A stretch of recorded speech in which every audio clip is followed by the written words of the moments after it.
देवादिदेव 1038 श्री पार्श्वनाथ भगवान की गुरुनाम गुरु आचार्य भगवान श्री ज्ञान सागर जी महाराज की जय। संत श्रोमणी आचार्य भगवान गुरुदेव श्री विद्यासागर जी महाराज की जय। परम पूज्य निरापक श्रमण मुनि वीर सागर जी महाराज की, समस्त मुनि संघ की। भाद्रपद का मास, जिस महीने में पर्युषण पर्व आ जाते हैं, 12 महीनों में भाद्रपद महीने की अपने आप में विशेषता है। सभी महीनों में यह महा मुख्य माना जाता है, जहाँ व्यक्ति धर्म से जुड़ जाता है, व्रतों से जुड़ जाता है, संकल्पों से, नियमों से जुड़ जाता है। अन्य समय यह व्यक्ति संसार में उलझा हुआ रहता है, उसकी यात्रा पाप की ओर रहती है। इस माह में उसकी यात्रा पाप को छोड़ करके धर्म और पुण्य की ओर हो जाती है।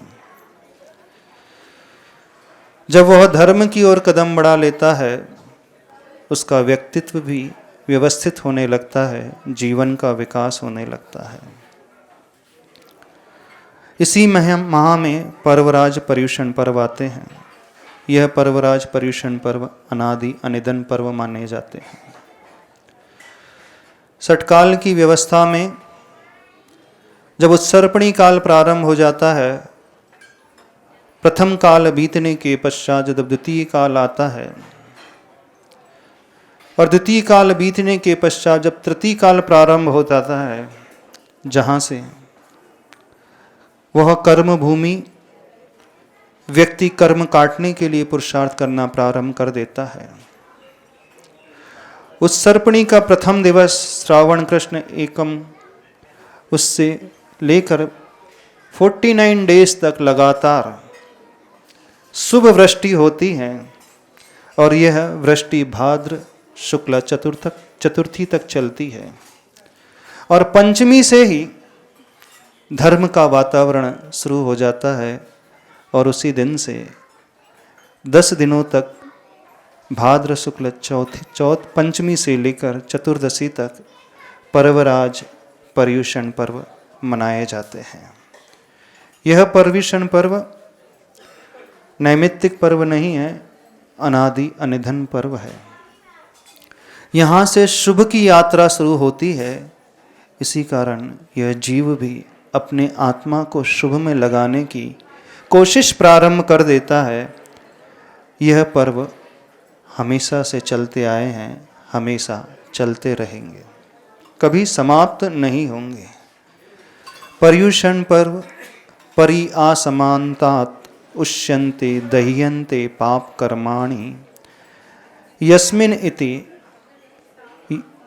पर्युषण पर्व। संस्कृत निरुक्ति के अनुसार चारों तरफ से जब यह जीवात्मा पाप कर्म को दहन करने का पुरुषार्थ करना प्रारंभ कर देती है, पाप कर्म को नष्ट करने की साधना प्रारंभ कर देती है, जीवन को शुभ में लगाने का उपक्रम जब यह जीव प्रारंभ कर देता है, उसकी यात्रा मंगलमय होना शुरू हो जाती है। इसलिए इसे पर्युषण पर्व कहा जाता है। जानते हो? नहीं जानते?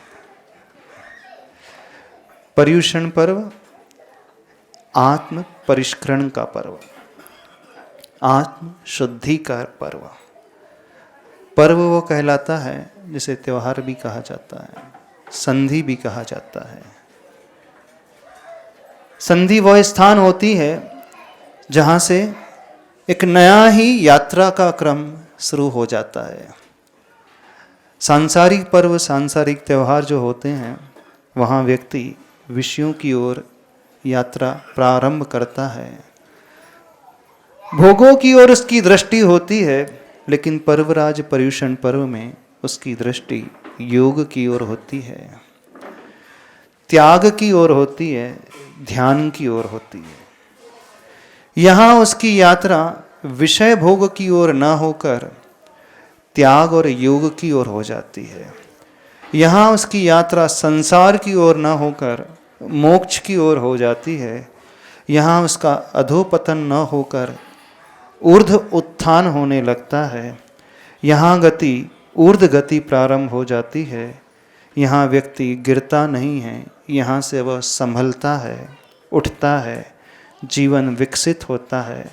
कुरूपता दूर होकर के सुंदरता का वातावरण उसके भीतर पैदा होता है।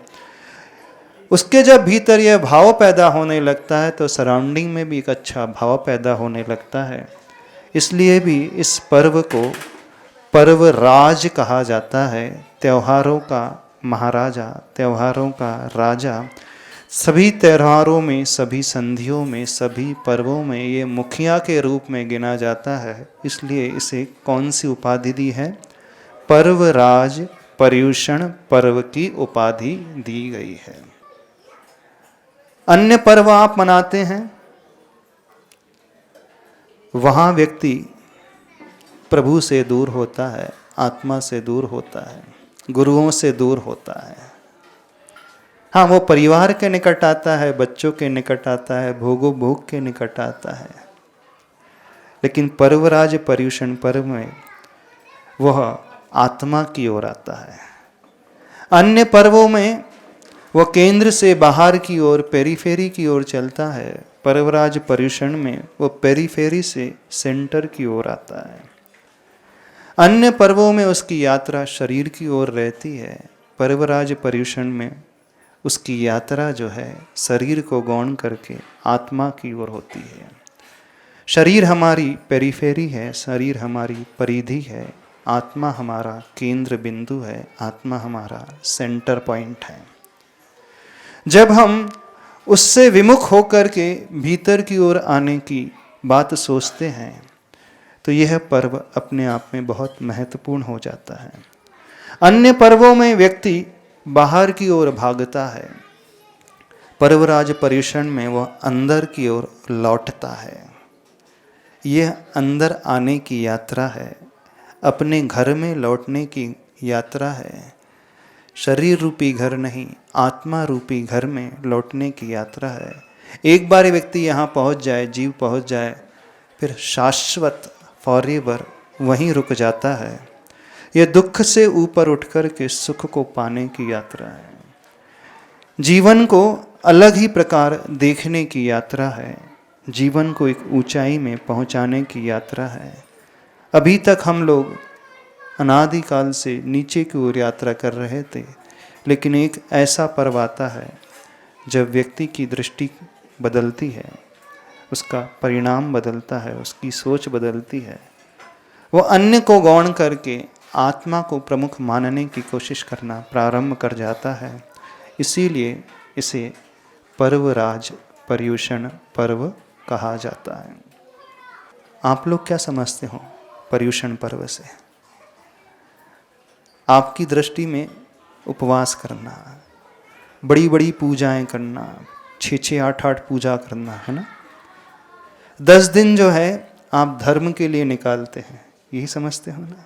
हाँ, पूजा करना, एकासन करना, व्रत करना, उपवास करना, थोड़ा बहुत त्याग करना, जीवन में संयम को अंगीकार करना, ये सब एक मार्ग है।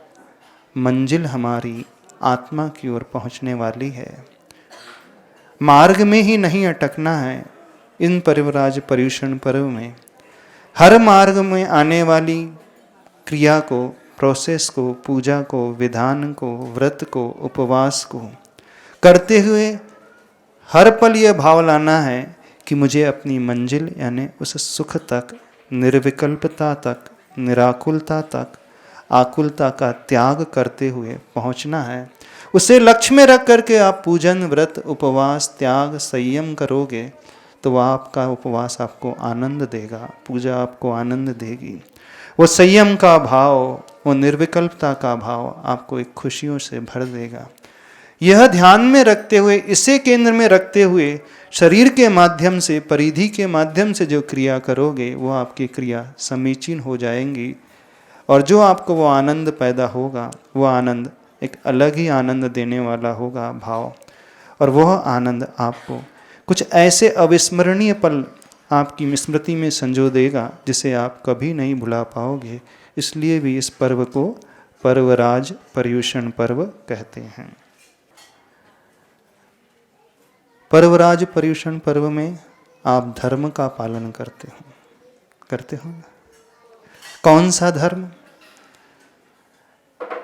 वस्तु के स्वभाव तक पहुंचने का धर्म, अहिंसा के पालन करने का धर्म, जीवों की रक्षा करने का धर्म, रत्नत्रय के पालन करने का नाम धर्म, और उत्तम क्षमा मार्दव आर्जव शौच सत्य संयम तप त्याग आकिंचन ब्रह्मचर्य रूप ये धर्म मार्ग है।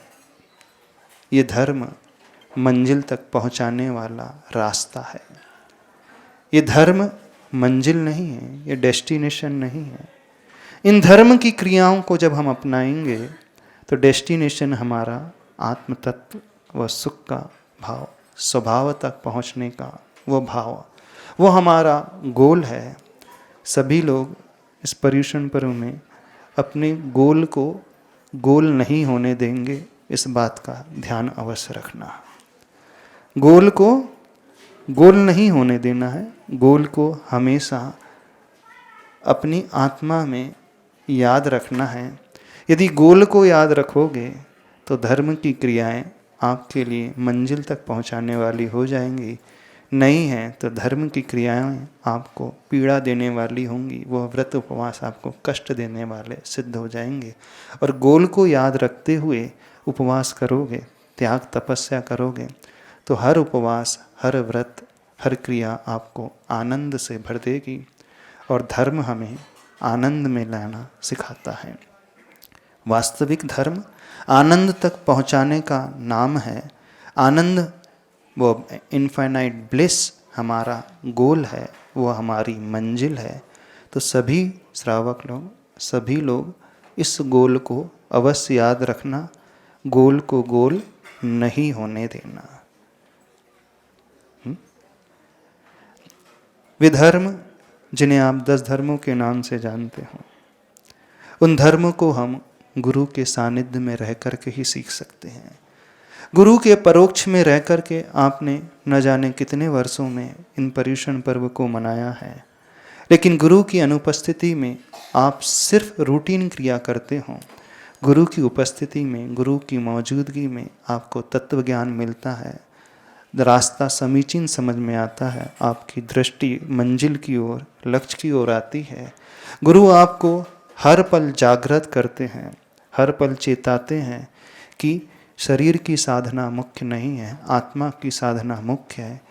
इसलिए इस पर्युषण पर्व में सभी लोग ये संकल्प लें कि हम गुरु के चरण सानिध्य में रहते हुए ही पर्युषण पर्व को बड़े आनंद से मनाएंगे और उस आनंद को प्राप्त करेंगे जो गुरु का भी और आप सबका भी लक्ष्य है। करोगे कि नहीं? संकल्प इस पर्युषण पर्व में यही लेना है, जहाँ गुरु रहेंगे वहाँ हम रहेंगे।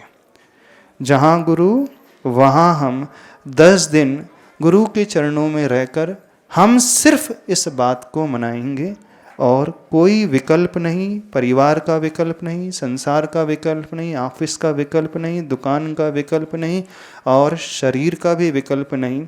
गुरु की ओर दृष्टि हो जाए तो समझना आपकी दृष्टि आत्मा की ही ओर होगी। 10 धर्म, क्षमा मार्दव से लेकर ब्रह्मचर्य की यात्रा, एक सीढ़ी, दूसरी सीढ़ी, तीसरी सीढ़ी, ये 10 सीढ़ियां हैं। जब व्यक्ति एक एक सीढ़ी पर कदम रखते हुए ऊपर चढ़ता है तो वो मंजिल छत तक पहुंच जाता है। जब हमारे भीतर वो क्षमा का भाव क्रोध को शांत करके जागृत होता है तो व्यक्ति अपने आप ही विनयशील, मृदु हो जाता है, विनम्र बन जाता है। विनम्रता भीतर आते ही उसकी आत्मा की सरलता, वो आर्जव धर्म उसके भीतर प्रकट हो जाता है। सरल व्यक्ति, सरल आत्मा हमेशा पवित्र रहता है, वही सुचिता कहलाती है। जब आत्मा पवित्र हो जाती है, हमारे मुख से जो शब्द निकलता है, हमारे शरीर से जो इशारा होता है, हमारे मन में जो विचार पैदा होता है, वह पूर्ण सत्य को लिए हुआ होता है। सत्य व्यक्ति, सत्यनिष्ठ व्यक्ति अपने आप में असंयम से ऊपर उठ करके संयम की ओर कदम बढ़ाने वाला हो जाता है। संयम से वो भर उठता है, और जहाँ हमारी आत्मा में संयम आ जाता है, हमारी इच्छाएं अपने आप कम होने लगती हैं। इच्छाओं का कम होने का नाम ही तो तप है। और जहाँ तप आत्मा में प्रकट हुआ, फिर हमें वो वस्तुएं अच्छी नहीं लगती जो हमने जोड़ करके रखी, वो परिग्रह के प्रति आसक्ति टूटने लगती है, तो व्यक्ति उस परिग्रह को छोड़ने लगता है, त्याग करने लगता है। वही त्याग धर्म है। त्यागी आत्मा यह सोचने लगती है, आखिर मेरा था ही क्या जो मैंने त्याग दिया, मेरा कुछ था ही नहीं, जो मुझे मिला यही मिला, फिर त्याग का क्या अभिमान। तो वह अपने आप में अकेला हो जाता है, आकिंचन हो जाता है, एकत्व विभक्त से भर जाता है। वही आकिंचन धर्म है। और जो एकत्व विभक्त से भरा हुआ व्यक्ति अपनी ही आत्मा में सिर्फ रमण करने लगता है, रहने लगता है, लीन हो जाता है, चर्या करने लगता है, वही ब्रह्मचर्य। और जो इस ब्रह्म में लीन हो गया, समझना अब उसे बाहर भटकना नहीं पड़ता है, वह मंजिल छत तक पहुंच गया है। तो ये 10 धर्म क्रमशः हमें उस आनंद की, सुख की मंजिल तक पहुंचाने वाले साबित होते हैं। धर्म हमारे जीवन में मार्ग भी है और मंजिल भी है, दोनों ही हैं धर्म। जब हम वस्तु स्वभाव की बात करते हैं, उस धर्म की बात करते हैं, वह धर्म हमारे जीवन में डेस्टिनेशन साबित हो जाता है। लेकिन वस्तु स्वभाव के लिए आचार्य भगवान जो मार्ग सुझाते हैं, रत्नत्रय का पालन, वह रत्नत्रय का पालन मार्ग बन जाती है। उसी वस्तु स्वभाव तक पहुंचने के लिए अहिंसा को पालन करने का उपदेश देते हैं, वो अहिंसा का पालन हमारे लिए रास्ता बन जाता है। वो जीवों की रक्षा का भाव, उस सुख तक पहुंचने के लिए इस 10 धर्म की वो व्याख्या करते हैं। ये 10 धर्म हमारे लिए एक प्रकार से साधन बन जाता है। साध्य हमारा वह आत्मतत्व, वह सुख, वह नेचर, वह स्वभाव, वह धर्म।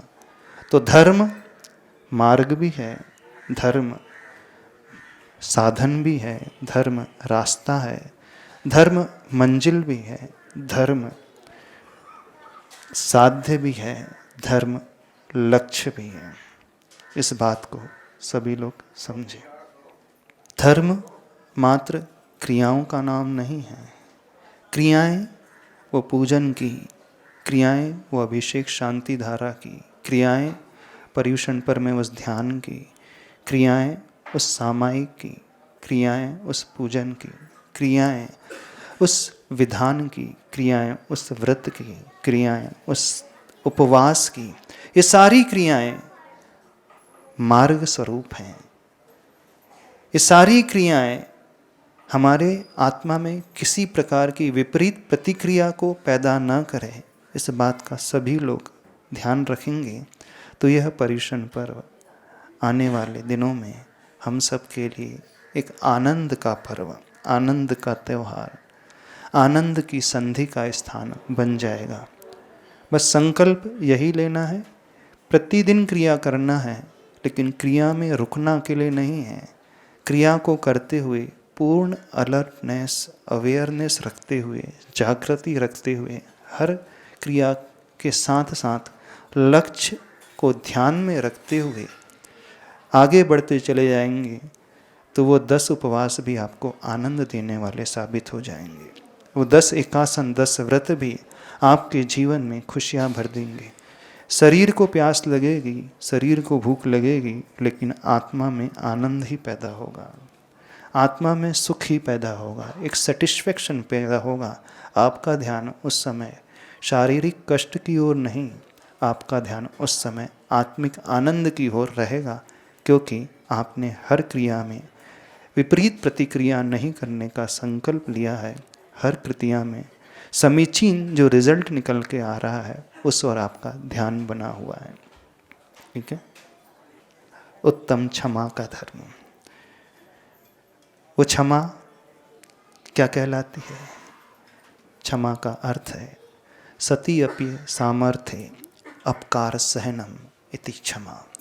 सामर्थ्य होते हुए भी किसी के द्वारा किया गया अपकार है, समता से सहन करने का नाम क्षमा है।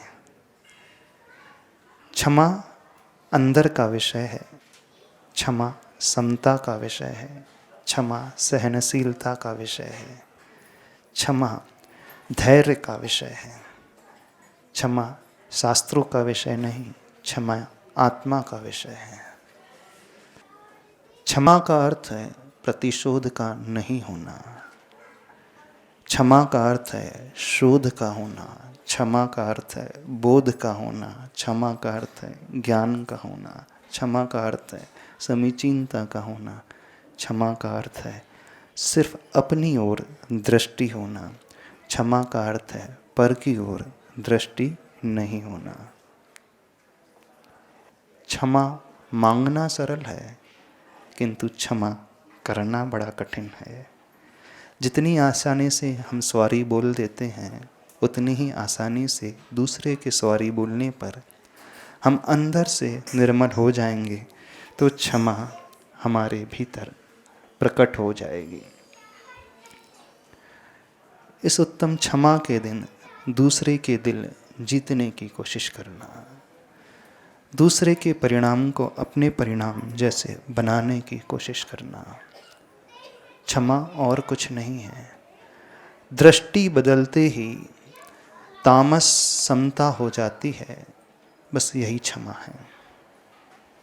एक हाइकू है, दृष्टि पलटा दो, तामस समता हो, यही क्षमा है। तामस समता, बस दृष्टि बदलते ही अंधकार प्रकाश में परिवर्तित हो जाएगा, क्रोध क्षमा के भाव में परिवर्तित हो जाएगा। इस बात को सभी लोग ध्यान रखें। किसी को क्षमा करते हैं, उस पर एहसान नहीं करते हैं, उपकार नहीं करते हैं। क्षमा हम अपने लिए करते हैं, स्वयं के सुख और शांति के लिए करते हैं। Forgive others not because they deserve the forgiveness, but we deserve the peace. इसे क्षमा कहते हैं। तामस का अर्थ होता है अंधकार, समता का अर्थ होता है प्रकाश। दृष्टि बदलते ही तामस विलोम रूप में परिवर्तित हो जाता है, समता के रूप में हमें नजर आने लगता है। वहीं क्षमा उद्घाटित होती है। क्षमा बाहर नहीं, क्षमा भीतर होती है। ये उत्तम क्षमा धर्म कहलाता है। आप लोगों ने अभी तक क्या समझा है? दूसरा धर्म आता है मार्दव धर्म। मनुष्य मन वाला प्राणी जन्म से ही मान लेकर के पैदा होता है। दूसरों को मारना बड़ा आसान है, अपने मान को मारना बड़ा कठिन है। जिसने अपने मान को मार लिया, समझना वह वास्तव में मन वाला है, वह वास्तव में मृदुता से भरा हुआ है। यही मार्दव धर्म होता है। अपने मैं से मैं को घटा देते हैं तो अपने मैं को हम प्राप्त कर लेते हैं। अपने मैं यानी अलोननेस, उसे पाना ही मृदुता है। मैं से मैं को घटाने का नाम है अपने आप से उस ईगो को घटाना। ईगो घटते ही सिर्फ मैं बचता हूँ, एक आत्मा बचता हूँ, विनयशील मृदुता का भाव लिए। वही मार्दव धर्म है। Without ego you can go on, with ego you are gone.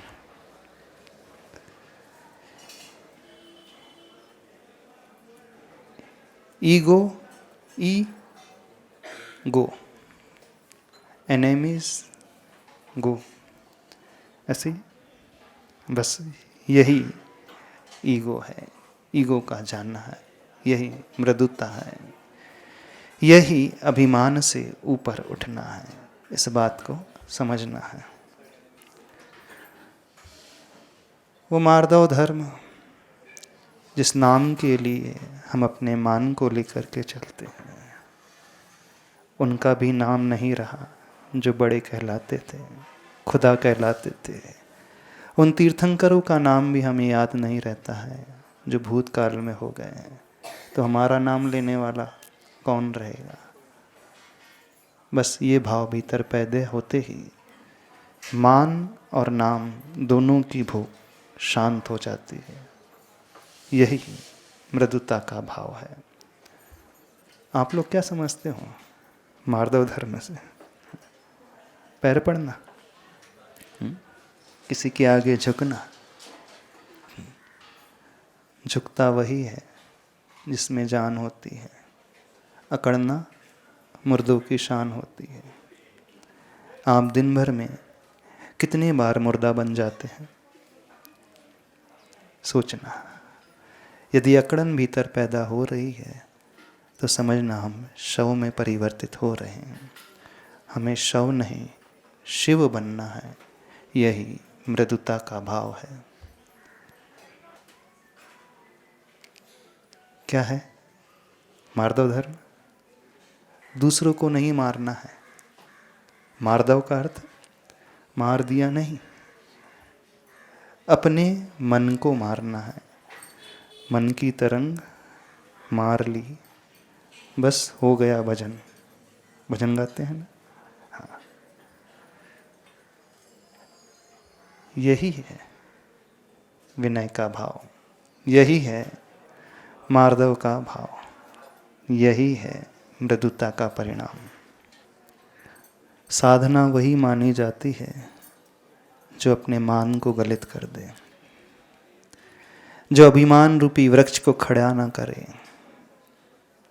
जो एकदम झुका हुआ रहे, जो एकदम लचीला रहे, जो एडजस्टमेंट करने वाला हो, जो क्षण क्षण पर कदम कदम पर कॉम्प्रोमाइज़ करना जानता हो। वही व्यक्ति विनयशील, वही व्यक्ति मृदुता से भरा हुआ होता है। उसे मृदु का भाव कहते हैं। एक बार में मान जाए तो मान की कीमत ही क्या, ऐसा भाव सबके मन में होता है। इसलिए वे एक बार में नहीं मानते हैं, बार बार मनवाते हैं। पर हमें गुरु का उपदेश सुन करके एक ही बार में मानना है। तो मानना कि हमारे भीतर मान ना आ जाएगा। नहीं समझ में आ रहा? तीसरा धर्म कौन सा है? सरल होना, आर्जव का भाव, वक्रता कुटिलता का अभाव, कोई छल नहीं, मन में भी नहीं, शब्दों में भी नहीं, शरीर में भी नहीं। बस वही ऋजुता है, आर्जव है। सरल होना सबसे अधिक कठिन होता है और हर व्यक्ति कठिन काम करने के लिए तत्पर रहता है, क्योंकि कठिन काम करने में ही ज़्यादा आनंद आता है। तो जिसमें हमें ज़्यादा आनंद मिले वो कार्य करें ना। यानी कठिन कार्य मतलब सरल हो जाए।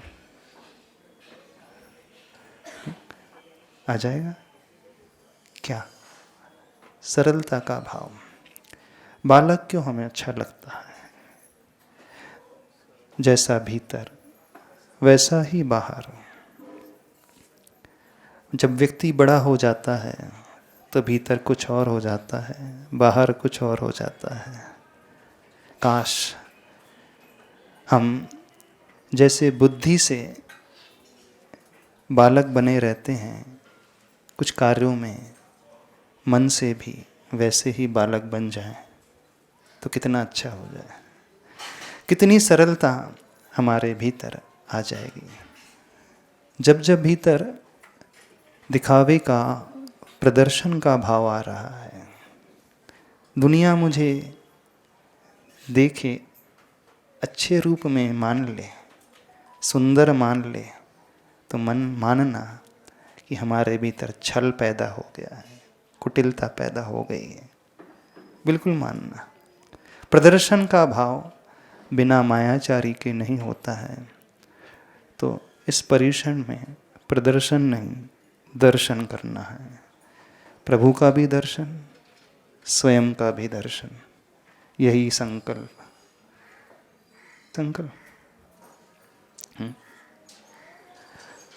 प्रदर्शन तो उथलाता है, दर्शन गहराता है। प्रदर्शन सतह पर रहने का नाम है, दर्शन सरलता, गहराई में डूबने का नाम है। रत्न हमेशा गहराई में मिलते हैं, उथलेपन में कभी नहीं मिलते। सरल होने का नाम बिल्कुल उथलेपन से, छिछलेपन से हम ऊपर उठ जाएं, यही आर्जव धर्म है। अगला धर्म पवित्रता का भाव, बिल्कुल शौच का भाव। जितने चिंतित हम शरीर की पवित्रता को लेकर के रहते हैं, काश मन और आत्मा की पवित्रता भीतर पैदा हो जाए तो मानना वो शौच धर्म हमारे मन में प्रकट हो गया है। प्रकर्ष प्राप्त लोभात निवृत्ति इति शौचम। बहुत ज़्यादा जो लोभ का भाव है उससे जब हम ऊपर उठते हैं वहीं पवित्रता पैदा होती है, वहीं आसक्ति टूटती है। शौच धर्म का अर्थ है आसक्ति को तोड़ने का नाम, लोभ को छोड़ने का नाम, और कुछ नहीं। Need can be understood but not greed. आवश्यकताएं समझी जा सकती हैं लेकिन तृष्णा, लालच नहीं समझे जाते। जो व्यक्ति जितनी तृष्णा को कम करता चला जा रहा है, पवित्रता उसके भीतर उतनी ही पैदा होते चले जा रही है, उतना ही वह शुचि का भाव अपने भीतर जगाते जा रहा है। यही तो शौच धर्म है। If you want to advance in your life, make sure your advances do not progress. यदि हम जीवन में आगे बढ़ना चाहते हैं तो हमारी इच्छाएं ज़्यादा ना पैदा हों। यही पवित्रता, शुचिता, शौच धर्म है, और कुछ नहीं, और कुछ नहीं है। हर व्यक्ति के भीतर इच्छाएं अनंत हैं। काश हम अपनी इच्छाओं को इच्छा शक्ति में कन्वर्ट कर दें, वही हमारी कमजोरी हमारी मजबूती बन जाएगी, वही हमारी तृष्णा की भावना हमारा स्ट्रॉन्ग पॉइंट बन जाएगी। बस शौच धर्म में यही करना है। यहीं से हम पवित्र होना शुरू कर देते हैं। सत्य क्या कहलाता है? झूठ का त्याग, नहीं, सत्य वो है जहाँ प्रशस्त वचन बोले जाते हैं, शुभ वचनों का जहाँ प्रयोग होता है वह सत्य कहलाते हैं। किसी के हित की बात जब की जाती है वह सत्य कहलाती है, किसी की अहित की बात असत्य कहलाती है। अभी तक सत्य को बड़ी संकीर्णता से समझा गया है। सत्य सिर्फ कथन तक सीमित नहीं होता है।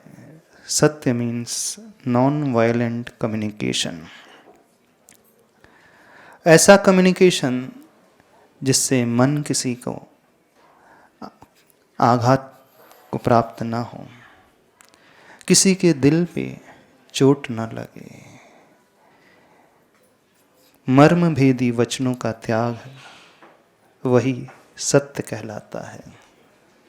जब हम यह संकल्प लेते हैं कर्कश वचन नहीं कहेंगे, जब हम यह भाव पैदा करते हैं ईर्ष्या से भरे हुए, निंदा से भरे हुए वचनों को हम प्रयोग में नहीं लाएंगे, जब यह परिणाम जागता है किसी की कोई चुगली नहीं, किसी पर कोई व्यंग न कसें, तो समझना वह सत्य है।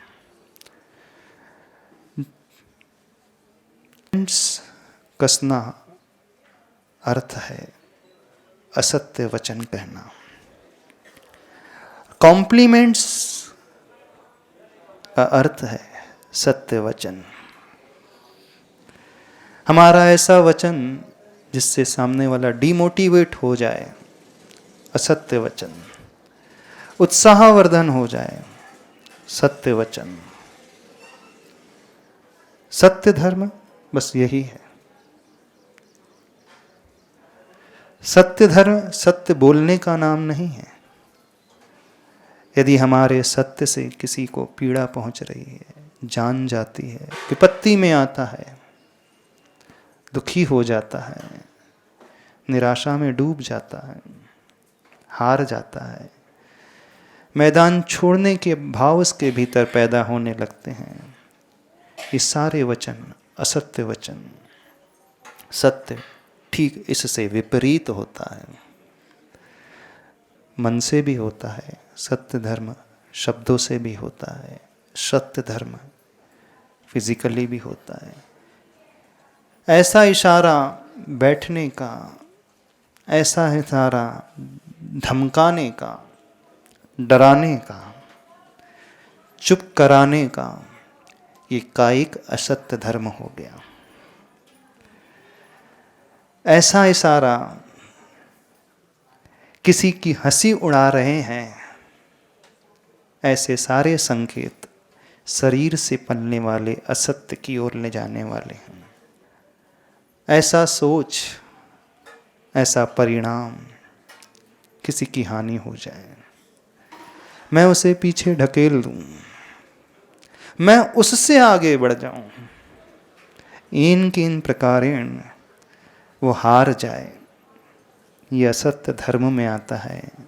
मन से असत्य धर्म हो गया।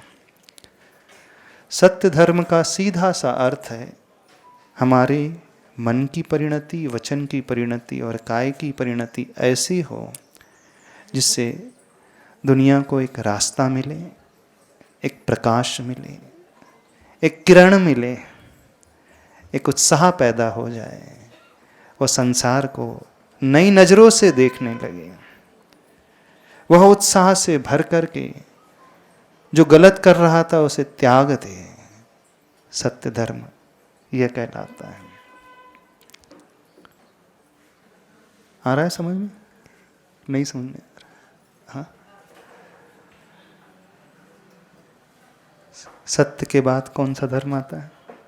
हाँ, संयम। संयम का अर्थ होता है रोक लेना, अपने आप को गलत रास्तों पे बढ़ने से रोक लेना, किसी प्राणी को आघात नहीं पहुंचाना, इंद्रियों को आघात नहीं पहुंचाना, यह भी संयम कहलाता है। अपने ऊपर अनुशासन करना, वह संयम कहलाता है। संयम का अर्थ मारना नहीं है मन को। संयम का अर्थ है उसे दिशा देना। संयम का अर्थ है उस श्रृंखलता को त्यागते हुए स्वतंत्रता का जीवन जीना। संयम का अर्थ है दो तट से बंध करके नदी के प्रवाह की भांति आगे बढ़ता चला जाना।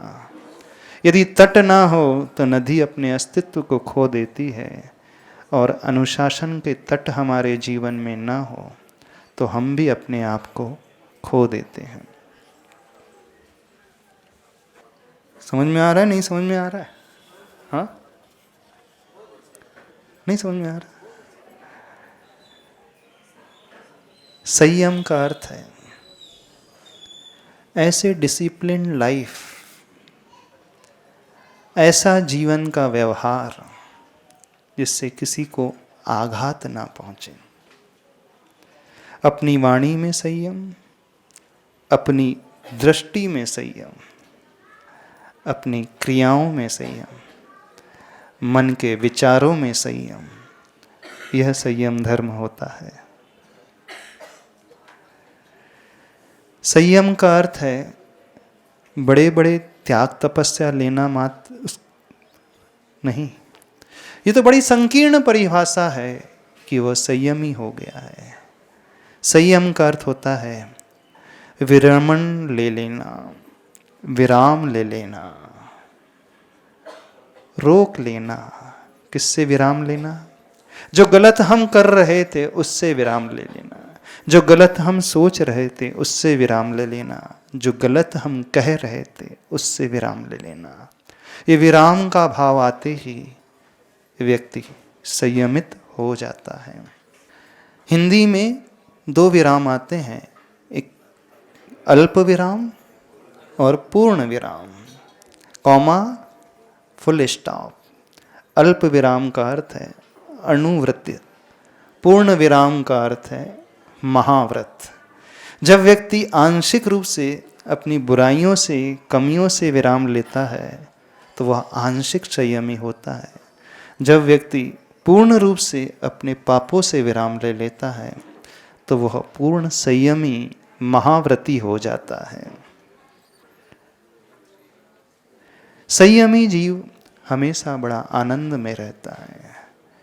पतंग का अस्तित्व, पतंग की ऊंचाई तभी तक रहती है जब तक वह डोर के संयम से बंधी रहती है। डोर कटते ही पतंग भी कट जाती है, फट जाती है, खो देती है स्व को।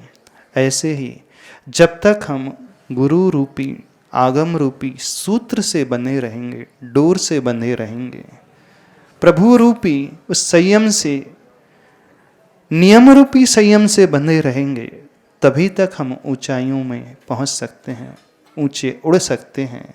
यदि वह डोर हमारी भी टूट गई तो हम भी अपने आप को खो देंगे। इसलिए इस संयम को हर व्यक्ति अपने जीवन में लेकर के आए। धर्म आता है तप। अपनी इच्छाओं को रोकने का नाम ही तप कहलाता है। संयम अंदर प्रकट हो जाता है तो व्यक्ति की इच्छाएं स्वतः ही कम होने लगती हैं। इच्छाएं होती हैं तो अच्छे की ओर होती हैं, बुरे की ओर नहीं होती हैं। इच्छाएं होती हैं पर के कल्याण की ओर। तो तप का अर्थ है अपनी बुरी इच्छाओं को अच्छी इच्छाओं में कन्वर्ट कर लेना। कर्म के क्षय के लिए जो तपा जाता है वह तप कहलाता है। प्रदर्शन के लिए नहीं, नाम के लिए नहीं। वे व्रत उपवास मुझे मंच मिल जाए, माला मिल जाए, इसलिए नहीं। समाज में मेरा नाम हो जाए, इसलिए नहीं। तप जो होता है कर्म क्षय के लिए। इस वर्ष संकल्प जो उपवास हम करें सिर्फ कर्म क्षय के लिए, कर्म को सुखाना है, न कि अपने शरीर को सुखाना है। इस बात को ध्यान रखें। कर्म सुखाने के लिए शरीर भी सूखेगा, लेकिन इस शरीर के सुखाव में उसे आनंद होगा। नाम प्रदर्शन माला में आनंद नहीं होगा, वहां अभिमान पैदा होगा। तो तप कौन सा? आनंद देने वाला, आत्मा को प्रसन्न करने वाला, इच्छाओं को सीमित बनाने वाला। जो बुरी एनर्जी अभी थी, जो बुरी इच्छाओं के माध्यम से पैदा हो रही थी, उस बुरी इच्छाओं को हम सदिच्छाओं में कन्वर्ट कर देते हैं। वही हमारी एनर्जी अब ऊपर की ओर बढ़ने लगेगी और उस एनर्जी से अब हमें आनंद पैदा होगा और कर्म का भी क्षय पैदा होगा। तप दो प्रकार के, बहिरंग अंतरंग तप। रसों का त्याग करना, नमक का त्याग करना, एकासन करना, ऊनोदर करना, उपवास करना, शरीर को कष्ट पहुंचा देना, वृत्ति को सीमित कर देना, इन सारी शारीरिक क्रियाएं और शारीरिक तप का उद्देश्य आंतरिक तप तक पहुंचना है। अर्थात वह आंतरिक तप का भाव, वह विनय का भाव और प्रायश्चित का भाव भीतर बढ़ रहा है, तो ये बहिरंग तप समीचीन माने जाएंगे, अन्यथा ये समीचीन नहीं माने जाएंगे। तप 12 प्रकार के, अनशन, ऊनोदर, वृत्ति परिसंख्यान, रसों का परित्याग, काय क्लेश। 6 बहिरंग तप होते हैं, अनशन, ऊनोदर, रस परित्याग, विविक्त, शय्यासन और काय क्लेश। ये 6 बहिरंग तप हैं। ये 6 बहिरंग तप जो हैं अंतरंग तप के माध्यम हैं। अंतरंग तप है प्रायश्चित, विनय, वैयावृत्त, स्वाध्याय, व्युत्सर्ग और ध्यान। 6 बहिरंग तप हेतु हैं अंतरंग तप के।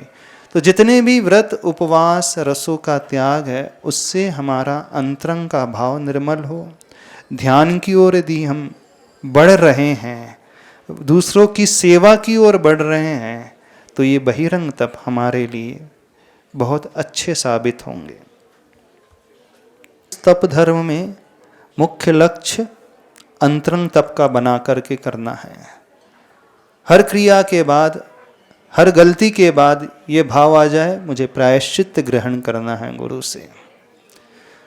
जीवन भर में जो अपराध किया है उसका कन्फेशन करना है, गुरु के पास जाकर के उसका प्रायश्चित मांगना है। इन 10 दिनों में जो गलती हो रही है हमसे, उसको धिक्कारना है, स्वयं से, अंतरंग से धिक्कारना है। तो ये प्रायश्चित का भाव, ये अच्छा तप माना जाएगा। विनय का भाव अपने आप में तप माना जाता है। जितना फल उपवास का मिलता है, उससे अधिक फल जब हम विनय के भाव से भरते हैं। तो इस वर्ष ग्रेटिट्यूड की फीलिंग हर व्यक्ति अपने भीतर लाए, अपने बड़ों के प्रति, माता पिता के प्रति, गुरु के प्रति, जिसने भी हम पर उपकार किया है उनके प्रति जब ग्रेटिट्यूड की फीलिंग आ जाएगी, तो ये हमारा आंतरिक तप माना जाएगा। एक तप जो है अंतरंग तप, वैयावृत्ति रूपी तप। मैं पीड़ित की वैयावृत्ति करूं, सेवा का भाव अपने मन में लाऊं, गरीब के लिए कुछ कर सकूं, अभाव में जी रहे हैं उनके लिए कुछ सद्भाव में प्रदान कर सकूं, बीमार है उसका मैं इलाज कर सकूं। वे गुरु जो तपस्या में रत में उनकी सेवा कर सकूं। घर में जो भी बड़े हैं, भले ही उनसे न पटती हो, लेकिन उनके प्रति भी सेवा का भाव, तो समझना ये आपका बहुत बड़ा तप है। सभी तपों में सर्वश्रेष्ठ यदि तप होता है तो वो मेडिटेशन वाला तप माना जाता है, ध्यान वाला तप माना जाता है। तो ऐसा संकल्प कि हम सारे विकल्पों को छोड़ करके कुछ समय अपने लिए निकालें, ध्यान के लिए निकालें, क्रियाओं से विराम लेकर के कुछ समय आत्मचिंतन की ओर दृष्टि लाएं। यह आत्मचिंतन का भाव, यह आत्मा का ध्यान का भाव सबसे महान तप है। उस भावना को भीतर लाएं, उस योग को भीतर लाएं, इस संकल्प के साथ इस तप को करना है। इस पर्युषण पर्व में मात्र शारीरिक तप ही नहीं, मानसिक तप हमारा लक्ष्य बने। मानसिक तप तब होता है जब हम अपने मान को खंडित करते हैं। मानसिक तप तब होता है जब हम किसी के आगे झुकते हैं। जब हम झुकेंगे तभी हम उसकी सेवा कर पाएंगे। जब हम अपने आप को छोटा मानेंगे, लघु मानेंगे, तभी उसके चरणों में झुक पाएंगे, तभी उसके पैर हम छू पाएंगे, तभी उसके पैर हम दबा पाएंगे, तभी उसकी बीमारी में, उसके अभावों में हम खड़े रह पाएंगे। तो इस बार मानसिक तप, आंतरिक तप विशेष रूप से करने का संकल्प लेना है। त्याग धर्म। जब इच्छाएं हमारी सीमित हो जाती हैं, इच्छाएं कम हो जाती हैं, स्वतः ही भाव पैदा हो जाता है, मैंने बहुत जोड़ करके रखा है, अब मैं उसे किसी के लिए प्रदान करूंगा। दूसरों को दे देना उसके उपकार के लिए नहीं, स्व के उपकार के लिए मैं दूसरे को दे रहा हूं, यह त्याग धर्म कहलाता है। अनुग्रहार्थम स्वस्याति सर्गो दानम। स्व के अनुग्रह के लिए स्वयं का जब हम अर्पण करते हैं, समर्पण करते हैं, तो त्याग धर्म प्रकट होता है। बेनिफिशियरी हम रहते हैं, वह सामने वाला निमित्त बनता है, तो उसके लिए ज्ञान दान, उसके लिए औषध दान, उसके लिए अभय दान, लेकिन लक्ष्य हम स्वयं। यह त्याग धर्म है। त्याग का अर्थ मात्र दान नहीं। जब दान की ओर दृष्टि जाएगी तो ऐसा लगेगा कि मेरा छूट रहा है। त्याग का अर्थ मुझे प्राप्त हो रहा है, इस भाव से जब हम छोड़ेंगे तो उस छोड़ने में, उस द्रव्य के दान में, उस आहार के दान में, उस औसत के दान में, उस अभय के दान में, उस ज्ञान के दान में हमें बहुत खुशी भीतर से पैदा होगी। वो त्याग धर्म कहलाता है। नहीं आ रही? नहीं आ रही? डाउट तो नहीं है? हाँ, ब्रीफ में थोड़ा सा बता दे रहे हैं, इसलिए बता रहे हैं कि आप लोग मानसिक रूप से पर्युषण पर्व को कैसे मनाना, ये तैयारी कर ले। पर्युषण पर्व की तैयारी सभी व्यक्ति करते हैं, लेकिन वो तैयारी आपकी पूजा वाली, द्रव्य को संजोने वाली, द्रव्य की साफ सफाई वाली, वह तैयारी उपवास वाली, व्रत वाली रहती है। लेकिन एक दूसरी मानसिक तैयारी पर्युषण पर्व को मनाने की, वह मानसिक तैयारी गुरु के चरण सानिध्य में बैठ करके ही हो सकती है। जब इस भाव को अपने भीतर लाते हुए आप करोगे तो ये पर्युषण पर्व आपको बहुत कुछ देंगे। ड्रास्टिक चेंज आपकी लाइफ में इस पर्युषण पर्व से आ जाएगा। जो अभी तक नहीं मिला था वो मिल जाएगा। आपको लगेगा कि नहीं, हम कुछ कर रहे हैं, फुल्ली अवेयर होते हुए, अपने आप को जागृत रखते हुए। इस पर्युषण पर्व में एक नियम सभी को लेना है, हम पूर्ण जागृति रखते हुए हर क्रिया को करेंगे। चाहे क्षमा धर्म को कर रहे हों, चाहे त्याग धर्म को कर रहे हों, चाहे तप कर रहे हों, चाहे सत्य कह रहे हों, चाहे हम सरल हो रहे हों, चाहे हम जो भी कर रहे हों, पूर्ण जागृति जब आ जाएगी, हर धर्म की क्रिया में आपको एक सेटिस्फेक्शन प्राप्त होगा, एक संतुष्टि मिलेगी। इस बात को हर व्यक्ति ध्यान रखे। आकिंचन धर्म। किंचित अपि मेरा संसार में कुछ भी नहीं, न कोई मेरा है, न मैं उसका हो सकता हूं, न कोई वस्तु मेरी है, न मैं उस वस्तु का हो सकता हूं। मैं सिर्फ मेरा हूं, मेरी आत्मा सिर्फ मेरी है, यही उत्तम आकिंचन है।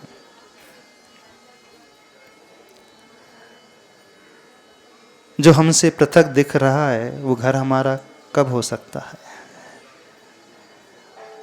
जो हमसे अलग है वो व्यक्ति हमारे कब हो सकते हैं? जब हमारा शरीर भी हमारा नहीं रहता है तो दुनिया हमारी कैसे हो सकती है? ये अंतर का भाव, बस यही आकिंचन है, और कुछ आकिंचन नहीं। प्राय लोगों को आकिंचन धर्म समझ में नहीं आता। आकिंचन धर्म की शुरुआत अनित्य भावना से पैदा होती है। आकिंचन धर्म की शुरुआत अशरण भावना से पैदा होती है। जहां देह अपनी नहीं तहां न अपना कोय। जो व्यक्ति इस अनित्य भावना को समझ लेगा वह आकिंचन धर्म को भी बड़े आसानी से समझ लेगा। ये सिर्फ शब्दों में नहीं, अंतरंग के परिणामों में। शरीर भी तो नष्ट हो जाता है, जब दूसरों का भी चला गया तो मेरा भी चला जाएगा। तो जो जो छूटने वाला है वो मेरा नहीं है और ना हो सकता है। जो जो शाश्वत रहने वाला वही मेरा है। शाश्वत मेरी आत्मा है। बस ये भाव समझ में आ गया, यही आकिंचन धर्म है।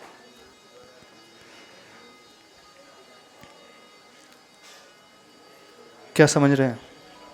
कोई डाउट तो नहीं है? कुछ पूछना तो नहीं है? पूछना चाहते हो तो पूछ सकते हो।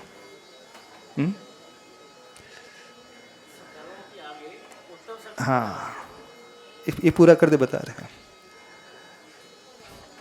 आकिंचन धर्म लाने के लिए हमें वस्तु स्वरूप को समझना होगा। जो भी मैटर है संसार में, जो भी पुद्गल है वो विनाशिक होता है, नष्ट होने वाला है। संसार में ऐसा क्या है जो शाश्वत है, अविनश्वर है? उस ओर दृष्टि लाना। अविनश्वर सिर्फ और सिर्फ द्रव्य होता है, आत्मा होती है। और सब कुछ जो है विनश्वर है, सारी पर्याय विनश्वर है। तो विनश्वर और अविनश्वर का ज्ञान होते ही हमारा राग अविनश्वर के लिए हो जाएगा। बस इसी राग को पैदा करना ही आकिंचन है। गलती ये हो रही है, हम क्षणिक को शाश्वत समझ रहे हैं, उस वस्तु को परमानेंट समझ रहे हैं, अनित्य को नित्य समझ रहे हैं। संबंध भी अनित्य, पुत्र भी अनित्य, पिता भी अनित्य, परिवार भी अनित्य, मकान भी अनित्य, दुकान भी अनित्य, पैसा भी अनित्य, मेरा शरीर भी अनित्य, यहां तक कि मेरे मन में उठने वाले भाव भी अनित्य। एकमात्र मेरा ज्ञान दर्शन ही सिर्फ नित्य है। यह वस्तु स्थिति समझ में आते ही हमारा राग, हमारा आकर्षण शाश्वत से हो जाए।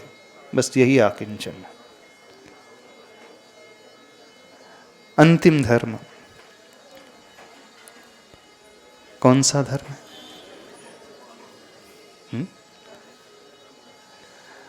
कौन सा धर्म है? क्या बोल रहे हैं आप लोग? ब्रह्मचर्य। ब्रह्म देहानुराग को त्याग करके आत्मानुराग का नाम ही ब्रह्मचर्य है। ब्रह्म को त्याग करके ब्रह्म को जानना ही ब्रह्मचर्य है। ब्रह्म का ज्ञान होते ही हम ब्रह्म को छोड़ देते हैं और ब्रह्म का ज्ञान होते ही हम ब्रह्म में लीन हो जाते हैं। यही ब्रह्मचर्य है। ब्रह्म आत्मा, स्वभाव, प्रकृति, नेचर सब एकार्थवाची हैं। स्वभाव में आना, आत्मा में आना, ब्रह्म में आना, नेचर में आना, प्रकृति में आना, यही ब्रह्मचर्य है। शरीर की चाह गौण करके जब आत्मा की चाह भीतर से पैदा हो जाती है, विषयों की आसक्ति स्वतः ही छूट जाती है। स्त्री पुरुष की आसक्ति, देह की आसक्ति, इंद्रियों के राग की आसक्ति स्वतः ही छूट जाती है। ब्रह्मचर्य पालने के लिए हमें सिर्फ इतना करना है, आत्मा के प्रति उस राग को पैदा करना है, चाह को पैदा करना है। यदि हम स्व की आत्मा से राग पैदा नहीं कर पा रहे हैं, तो जिन्होंने अपनी आत्मा से राग पैदा किया है, उन प्रभु की ओर राग पैदा हो जाए तो भी हम ब्रह्मचर्य का पालन कर सकते हैं, उन तक पहुंच सकते हैं, उनके निकट हम जा सकते हैं। यही ब्रह्मचर्य है। अब ब्रह्म का अर्थ होता है विषयों की चाह, शरीर की चाह,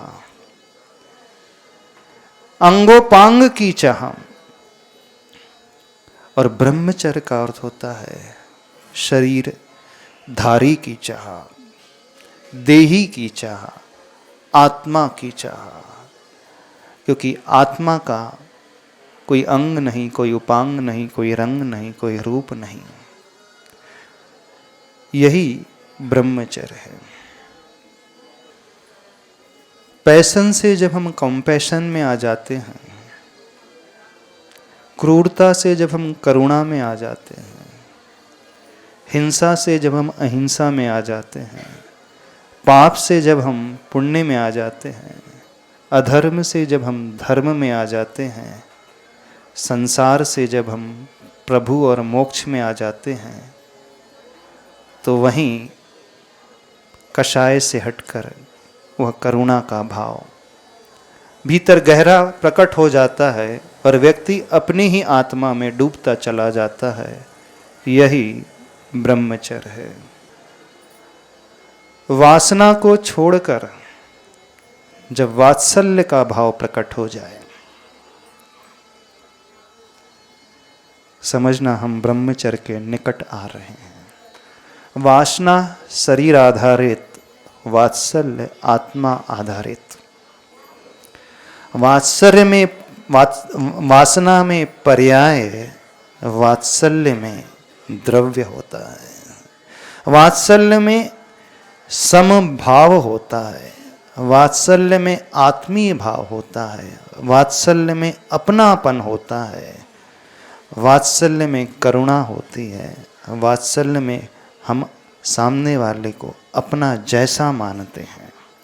बस यही ब्रह्मचर्य है। ये उत्तम क्षमा मार्दव आर्दव जो धर्म है, ये हमारे आत्मा के स्वभाव तक ले जाने वाले मार्ग हैं। इन सब धर्मों के आगे जो उत्तम विशेषण जुड़ा हुआ है, उसका सिर्फ और सिर्फ यही अर्थ है, भोग आकांक्षाओं से ऊपर उठ करके, ख्याति पूजा से ऊपर उठ करके, नाम की आकांक्षा से ऊपर उठ करके, मंच और माला की प्यास से ऊपर उठ करके, प्रदर्शन से ऊपर उठ करके, जब हम इन पर्युषण पर्व में इन धर्मों को पालन करेंगे तो हमारे धर्म उत्तम हो जाएंगे, और इनके बिना पालन करेंगे तो हमारे धर्म जो हैं जघन्य हो जाएंगे। तम का अर्थ है सम्यक, दृष्ट फल की अपेक्षा से रहित, आगामी वैभव की अपेक्षा से रहित, निदान की भावना से रहित, स्वर्ग सुख की कामना से रहित, बेटा ठीक हो जाए इस भावना से रहित, दुकान अच्छी चलने लगे इस परिणाम से ऊपर उठा हुआ, नौकरी लग जाए यह भी भाव नहीं, सिर्फ आत्मा के कल्याण का भाव, इसलिए उत्तम विशेषण इसमें लगा हुआ है। आत्मा को छोड़कर, कर्म क्षय को छोड़कर, पंच परमेष्टि के राग को छोड़कर अन्य सांसारिक विषय का भाव आते ही उत्तम अनुत्तम बन जाएगा। धर्म हमारा क्रिया तक सीमित रह जाएगा, वो धर्म न होकर के फिर वह अधर्म हो जाएगा। कहने के लिए वो धर्म होगा, उससे पुण्य तो मिलेगा, लेकिन जितना मिल सकता था निग्लिजिबल ही मिलेगा। तो सभी लोग ये ध्यान रखें, धर्म करना है, 10 धर्म को अच्छे से पालना है, गुरु के सानिध्य में पालना है, शिविर में बैठते हुए पालना है, घर गृहस्थी से विराम लेते हुए पालना है, ऑफिस से छुट्टी लेते हुए पालना है, और कोई लौकिक आकांक्षा न रखते हुए पालना है। तो आपके ये पर्युषण पर, इस वर्ष के अलग ही पर्युषण पर्व जिस उद्देश्य के लिए होते हैं, पाप कर्माणि दह्यन्ते इति पर्युषण पर्व। पाप और कर्म का जहाँ दहन होता है, विभावों का जहाँ नाश होता है, स्वभाव की जहाँ प्राप्ति होती है, वह पर्युषण पर्व आपके उत्तम हो जाएंगे। और उत्तम हो, बस यही भाव आपके भीतर पैदा हो, ऐसी भावना हम करते हैं।